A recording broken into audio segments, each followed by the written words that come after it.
like stunning, I like shining, I like $1,000,000 deals. Where's my pen? Hey guys, welcome back to the channel, Missy Leads. If this is your first time being here, stick around, drop some comments, let's have a whole conversation. If you've been here before, thank you for coming back. Alrighty, so let's talk about it. Atlanta Housewives, second episode. This new character, Sonia, is that her name? I'm not sure. I think I'm probably butchering her name. But I could see coming episodes, there's going to be some problems. She says that her mother went to Jamaica and got some beef patties, and I love how she turns on and off her accent, her Jamaican accent, like lickety split. So she gets upset with her mother because she's eating some beef patties, and she's like, oh, you just got them and I haven't even had one. Okay, don't you live in Atlanta? You can't get beef patties anywhere? I'm just saying, like, okay. Then the mother gets upset. She then tells us that everybody and their mama live in her house, literally. It's her and her, core family, her son, her husband, then her parents, her mother and father, then her sister and her husband and their 2 kids. I'm sorry, that's too many people in the house for me. I'm just saying. And I'm not understanding how the husband is not as too many people. It's just too many people. The sister proceeds to say, later in the clip, that she's trying to get used to not having her own space anymore. I don't even understand how that was a good idea. I mean, I kind of do, to save money. Well, the 2 other families stack up their money to get a place that they want, but sheesh. But anyway, she says that it's only going to be for a year, hopefully. I can tell that she's going to have a lot of family drama. That's going to be her storyline, family drama. One, with her husband wants to have another kid, and then 2, her and her sister and her mother in the house, because the mother, she didn't get sensitive, but she was pretty much like, listen, I don't want to hear your mouth about me eating something, okay? all right, but say that in a Jamaican accent. That's how she was saying it. Now let's get into Kenya twirl, girl. You just can't be happy for Marlo, can you? Girl cannot be happy for Marlo for anything. She put on this event and you're trashing her. The last time Marlo put on an event, you had a whole marching band. Are y'all really real friends or y'all frenemies? Please explain to me. I believe they're frenemies, in my opinion, but hey, whatever. So her and Sheree is kikiing. Sheree over here giving her tea. Y'all are just so messy, but whatever. Kenya is the bone collector, and she always be bringing things. So Sheree is showing Kenya her house. They showing past clips of when Sheree and Kenya kind of moved into the same area around the same time, and Sheree's house pretty much done except for downstairs, and somehow they snuck downstairs into the basement, and they're like, oh my god, your basement's not even done. Whose basement is done? Help me understand that. Come on, especially if you was building the house from scratch, baby girl. I don't know. Anyway, so Sheree's like, oh, I love you now. You have such a different personality now that you've had Brooklyn. Alrighty.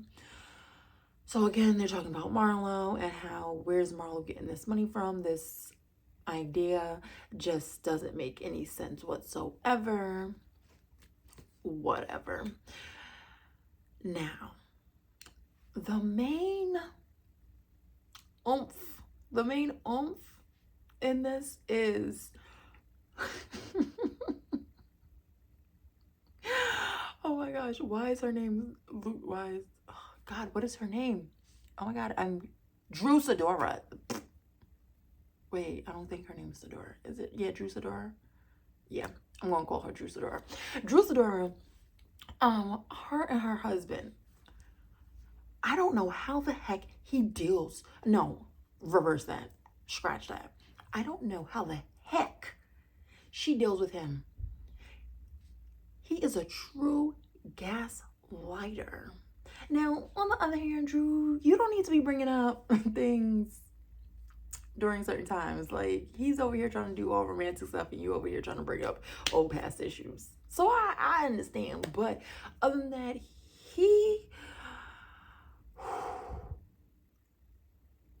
girl, I'm gonna pray for her. I'm gonna pray for her. So she brings up about how they go out to, he plans this nice little dates. He brings in clothes for her. He like brings in a hairstylist, a makeup artist, all of this. He's sending her roses, gifts throughout the day.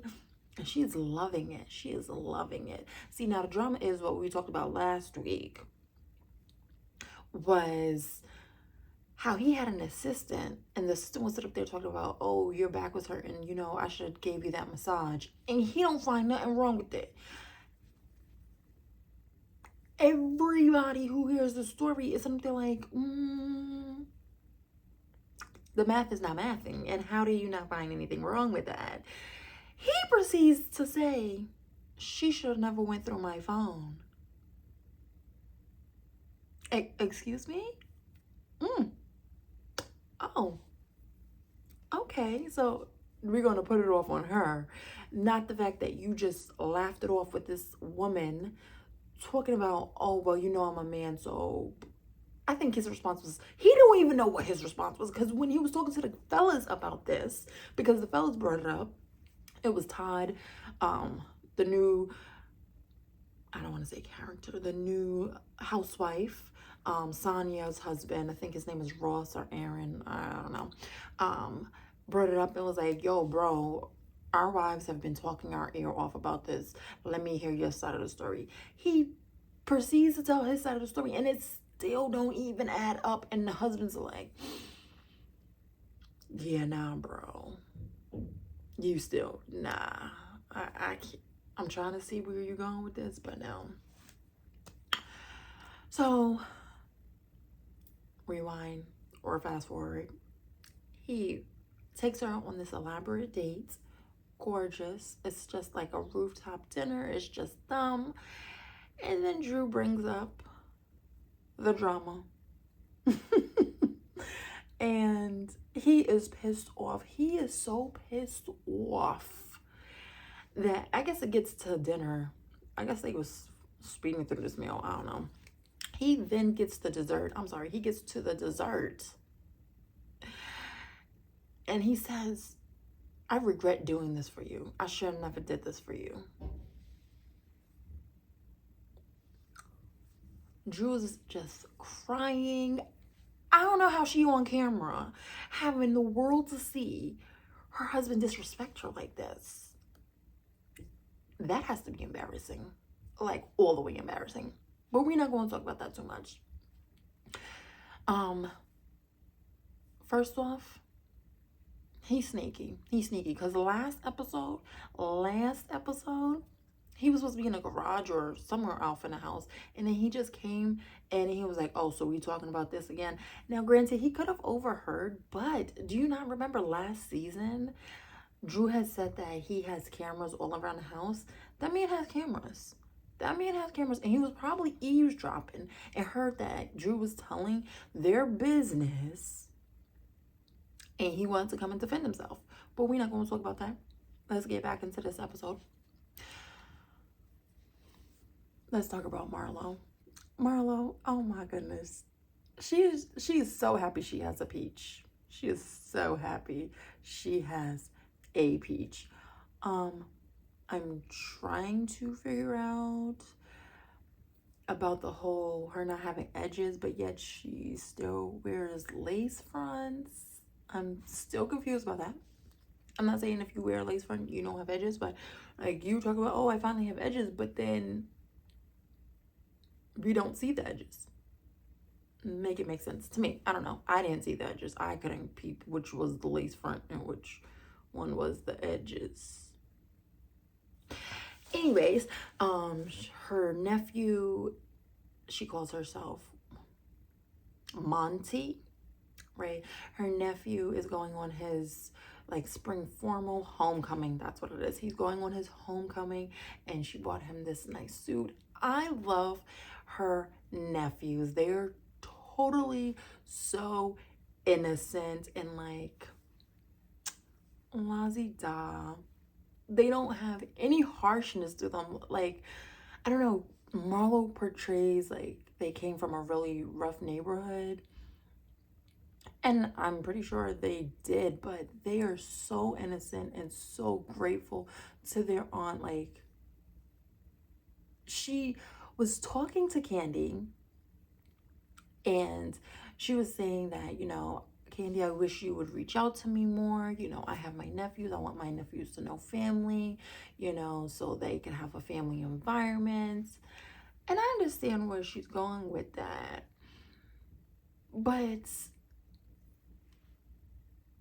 Candy's kids ain't nowhere near your nephew's ages. Trying to make that make sense, but it's not. But it's okay. It's okay. But Candy's like, yeah, I'm here for. She said, oh well, you don't invite me over. Blah blah blah. They then come to like an agreement, like we'll reach out more, so that Marlo has more of a support system with her nephews. She said that the team that manages her is a husband and wife duo, and anytime there's something going on with the boys, like male stuff, hormones and stuff, she's calling her manager, the male one, the husband, like, come talk to him. Come talk to him. Marlo then also talks about how she did not like get to really experience going to prom and going to these kind of dances. There was no one downstairs taking pictures, and she's so happy that she's able to provide that for her nephew. It was just super sweet. Now let's just get into Candy really quickly. Candy's storyline, I can see it's going to be issues. There's going to be issues with her and Todd. Todd made a whole valid point. So I guess Todd takes vacation sometimes without his wife. Hey, I understand. Maybe once a year you take a vacation by yourself, just get away. Better than Drew's husband, who just disappeared. I'm just saying, but we're not going to talk about that. So he has a condo in New Jersey. It was him and some exes, an ex that he had, and the ex couldn't afford it. He ended up buying her out. Now it's his condo. Oh, girl is annoyed with that. Like, oh, your little condo, blah, blah, blah. Come on, you have another piece of property. Candy, come on, sis. Todd is talking to the guys, and he says, oh, she's not happy about this. I think she just doesn't want me to have anything of my own. I think I'm just going to rent it out, get like $5,000 a month.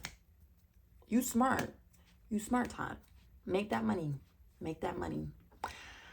Anyway, so it really just seems that Todd and Candy's storyline is that they're not on the same page anymore. They're not doing everything the same. Candy thinks that because she's doing so much and he's not doing it with her, he feels some type of way. So he proceeds to say something about like him going on vacation. Candy has the nerve to say, oh, when you leave, it disrupts how things work in the house when you go on vacation. He flipped that on her and said, and when you're gone for months at a time, you don't think that disrupts what goes on in the house? Me just going for a week is not equivalent to you going for months. Dang, you're right. And, Candy just rolled her eyes like, no, sis. I don't know how you don't see that, but okay. Also, what comes up in the episode is, Drew and Sheree share a assistant. We were introduced to him in the first episode. Yeah. I see that that's going to be a little storyline because the assistant is running his mouth to Drew about Sheree, and the way it got portrayed, that Drew was saying it to Candy, that, oh, he's telling me things, and oh my God, I'm finding things out about Sheree, and I'm not comfortable knowing these things. Somehow, Twirl gets it because of Candy, relays it back to Sheree, and made it a little messy. But next episode, it seems like the issue is about to hit the fan, and I'm here for it. Write down in the comments below. Let me know whose team you're on, Team Drew or Team her husband, because I'm gonna go with Team Drew because her husband is straight gaslighter. But let me know what y'all think. Alrighty, I hope y'all enjoyed. If you haven't done so already, hit that subscribe button, hit that like button, and drop down in the comment. Have a great day. Bye.